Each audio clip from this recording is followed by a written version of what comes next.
السلام علیکم۔ آج کے اس ویڈیو میں ہم اللہ کے نبی حضرت یونس علیہ السلام اور مچھلی کا واقعہ بیان کریں گے۔ حضرت یونس علیہ السلام کو مچھلی نے کیوں نگل لیا؟ حضرت یونس علیہ السلام سے کون سا گناہ سرزد ہو گیا؟ حضرت یونس علیہ السلام مچھلی کے پیٹ میں کیسے زندہ رہے؟ اور حضرت یونس علیہ السلام نے اللہ تعالیٰ سے کون سی دعا مانگی؟ حضرت یونس علیہ السلام کو اللہ تعالیٰ نے بنی اسرائیل قوم کی طرف اپنا نبی بنا کر بھیجا اور وہ اپنی قوم کو ہمیشہ حق کی دعوت دیتے رہے، اپنی قوم کو ہمیشہ حق کی طرف بلاتے رہے اور ایک اللہ کی عبادت کرنے کا کہتے رہے۔ لیکن حضرت یونس علیہ السلام کی بات ان کی قوم نہیں مانتی اور ہمیشہ ان کی نافرمانی کرتی اور انہیں جھٹلاتی، اور حضرت یونس علیہ السلام اپنی قوم کو بہت بار سمجھا چکے تھے اور حضرت یونس علیہ السلام اپنی قوم سے تنگ آ گئے اور ان سے سخت ناراض ہو گئے اور وہاں سے چلے آئے اور چلتے چلتے ایک سمندر کے پاس پہنچے۔ حضرت یونس علیہ السلام نے دیکھا کہ ایک کشتی میں مسافر بھرے ہوئے ہیں، کشتی مسافروں سے بھری ہوئی ہے اور حضرت یونس علیہ السلام اس کشتی میں سوار ہو گئے۔ کشتی ابھی تھوڑا ہی دور گئی تھی کہ خوفناک ہوائیں چلنا شروع ہو گئی۔ ہواؤں کی وجہ سے کشتی ڈگمگانے لگی اور کشتی ڈوبنے ہی والی تھی کہ کچھ لوگوں نے اپنے عقیدے کے مطابق کہا کہ پتہ چلتا ہے کہ کوئی غلام اپنی آقا سے بھاگ کر اس کشتی میں سوار ہو گیا ہے اور جب تک وہ کشتی سے باہر نہیں نکلے گا،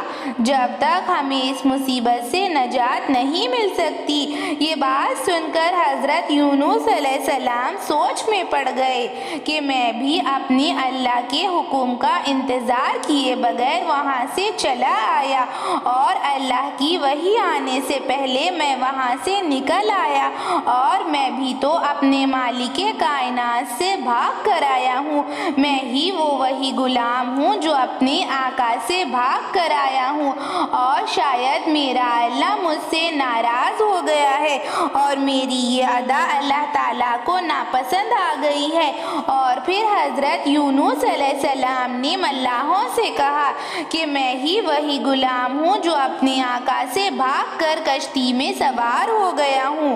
اور پھر ملاح حضرت یونس علیہ السلام کو دیکھنے لگے، مگر سب لوگ حضرت یونس علیہ السلام کے بارے میں جانتے تھے کہ وہ بہت زیادہ نیک انسان ہیں اور ان کی شرافت سے واقف تھے، تو سب نے طے کیا کہ چٹھیاں اٹھائی جائیں گی اور سب کا نام ان چٹھیوں میں لکھ دیا گیا اور کہا کہ جس کا نام بھی چٹھی میں آئے گا کشتی سے اسے باہر پھینک دیا جائے گا۔ چنانچہ پہلی بار حضرت یونس علیہ السلام کا نام چٹھی میں آیا، لیکن کسی کو یقین آنے کے لیے تیار نہیں تھا۔ دوسری بار بھی اٹھائی گئی تو انہی کا نام آیا، تیسری بار بھی حضرت یونس علیہ السلام کا نام آیا۔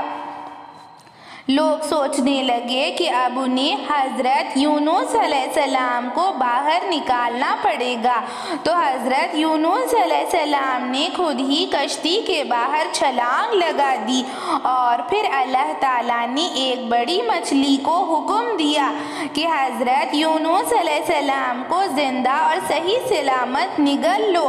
اور پھر مچھلی نے آپ کو زندہ نگل لیا، اور پھر حضرت یونس علیہ السلام کی آزمائش کا وقت شروع ہو گیا۔ حضرت یونس علیہ السلام مچھلی کے پیٹ میں تھے اور حضرت یونس علیہ السلام اپنی غلطی پر نہایت ہی شرمندہ تھے اور اللہ کی وحی آنے کا انتظار کیے بغیر اپنی قوم کو چھوڑ آنے کے غم میں تھے، اور مچھلی کے پیٹ میں اندھیرا ہی اندھیرا تھا، اور حضرت یونس علیہ السلام نے اللہ کی بارگاہ میں ہاتھ اٹھایا اور اپنی خطا کی معافی مانگی، اللہ تعالیٰ سے اپنی خطا کی معافی مانگنے لگے، اور پھر حضرت یونس علیہ السلام نے یہ دعا مانگی۔ یہ دعا مانگتے ہی اللہ تعالیٰ نے فرمائی۔ وہ دعا یہ ہے، لا الہ الا انت سبحانک انی کنت من الظالمین، جس کا ترجمہ یہ ہے، اے میرے پروردگار، اے میرے اللہ، تیرے سوا کوئی معبود نہیں، تو اکیلا ہے۔ اے اللہ، بے شک میں ہی ظالم ہوں، میں نے ہی اپنی جان پر ظلم کیا۔ اور حضرت یونس علیہ السلام 40 دن تک مچھلی کے پیٹ میں رہے، اور اللہ تعالیٰ کی قدرت تھی کہ مچھلی کے پیٹ میں حضرت یونس علیہ السلام زندہ اور صحیح سلامت رہے۔ اور حضرت یونس علیہ السلام نے جب یہ درد بھری دعا دل سے مانگی، اللہ تعالیٰ سے معافی مانگی، اللہ تعالیٰ سے اپنی غلطی پر شرمندگی ظاہر کی، تو اللہ تعالیٰ نے حضرت یونس علیہ السلام کو معاف کر دیا۔ اللہ تعالیٰ تو بڑا معاف کرنے والا ہے، بے شک اللہ تعالیٰ رحمان ہے اور رحم کرنے والا ہے۔ اور حضرت یونس علیہ السلام کی دعا اللہ کے بارگاہ میں قبول ہو گئی، اور اللہ تعالیٰ نے مچھلی کو حکم دیا کہ حضرت یونس علیہ السلام کو باہر نکال دے، اور مچھلی نے حضرت یونس علیہ السلام کو ساحل کے کنارے پر ڈال دیا، اور پھر حضرت یونس علیہ السلام کی آزمائش ختم ہو گئی۔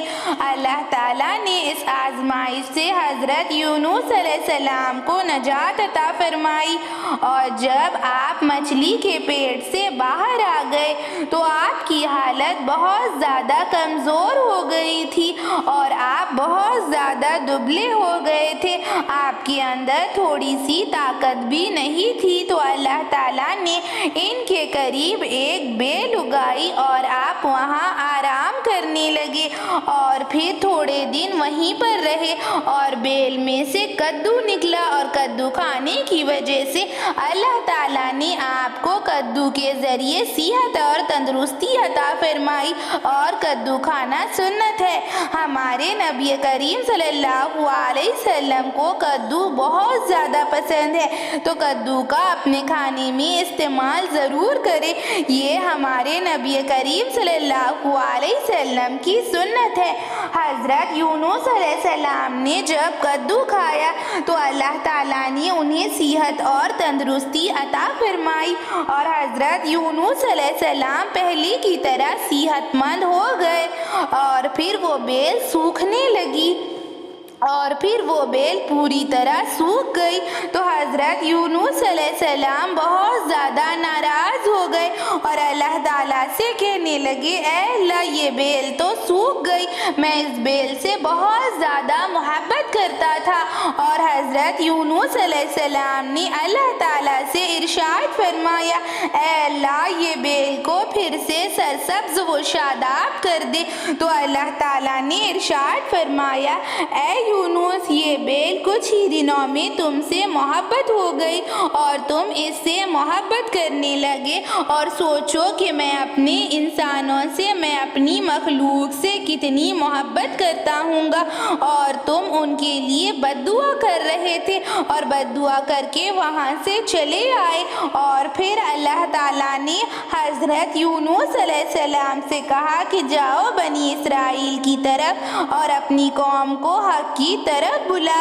اور پھر حضرت یونس علیہ السلام بنی اسرائیل کی طرف لوٹ گئے۔ حضرت یونس علیہ السلام کو اللہ تعالیٰ کی بات سمجھ آ گئی کہ اللہ تعالیٰ اپنے بندوں کو عذاب نہیں دینا چاہتا، اللہ تعالیٰ اپنے بندوں سے 70 ماؤں سے زیادہ محبت کرتا ہے، اللہ تعالیٰ اپنے بندوں سے بہت زیادہ محبت کرتا ہے، اور اللہ تعالیٰ رحمان ہے۔ اور پھر حضرت یونس علیہ السلام اپنی قوم کی طرف واپس چلے آئے، اور پھر حضرت یونس علیہ السلام اپنی قوم کو دعوت دینے لگے، اور حضرت یونس علیہ السلام کی قوم بھی ان کی بات ماننے لگی، اور حضرت یونس علیہ السلام کے دکھائے ہوئے راستے پر چلنے لگی، اور حضرت یونس علیہ السلام اسی طرح اللہ تعالیٰ کی دعوت دیتے رہے، اور دین کی تبلیغ کرتے رہے، اور اپنی قوم کو حق کی طرف بلاتے رہے۔ ایسی ہی اسلامک ویڈیوز کے لیے، اسلامک معلومات کے لیے چینل کو سبسکرائب کریں، لائک اور شیئر کریں۔